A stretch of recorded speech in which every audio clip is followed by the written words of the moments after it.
बाजिबाथि जे जख'नथाय हाबाफारि बेजोंनो लोब्बा लाखिनानै फुंबिलिनि समाव निसा बेसाद एबा फेग्रा मुवा बेसाद बाहायनायनिफ्राय जानगाराव थानो थाखाय बिथांमोना मोनसे एवारनेस मोनसे हाबाफारि लादों।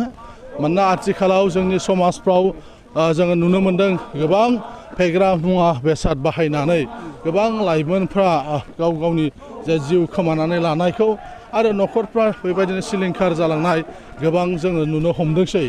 दा बेफोरखौ बन्द' खालामनो थाखाय क'क्राझार जिल्ला दुलाराय बर' फरायसा आफादा दख'राफोरखौ लानानै बिथांमोना हाबाफारि मावबाय थादों आरो बिनिनो दिनै बे ओनसोलाव मोनसे एवारनेस हाबाफारि बे हाबाफारिखौ लादों। बिथांमोना मिजिंथिदों गामिनि क्लाबफ्रा लाइमोन आफादफ्रा जुदि मदद खालामोबा क'क्राझाराव बेबायदि फेग्रा मुवा बेसाद बाहायनाय बेखौ थाबैनो बन्द' खालामनो हागोन।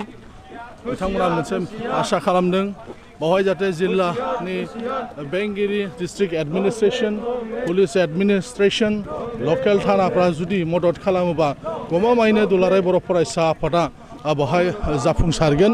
दा बेनिखायनो रायजो राजाफोरखौ आपिल खालामदों, आंबो आपिल खालामो जे जोंनि बर' समाजाव जाहाथे बेबायदि फेग्रा मुवा बेसाद बाहायनाय ड्राग्स बाहायनायनिफ्राय जाहाथे गोजानाव थायो आरो बेफोरखौ नुयोबा बेबायदि बाहायग्रा मानसिफोरखौ नुयोबा जाहाथे दुलाराय बर' फरायसा आफादजों जगाजग खालामो, बिनि थाखाय जाहाथे मोनसे राहा लानो हायो। दा दिनैनि बे रेलिनि जे हाबाफारि बे हाबाफारिनि गुबै थांखिया बेनो।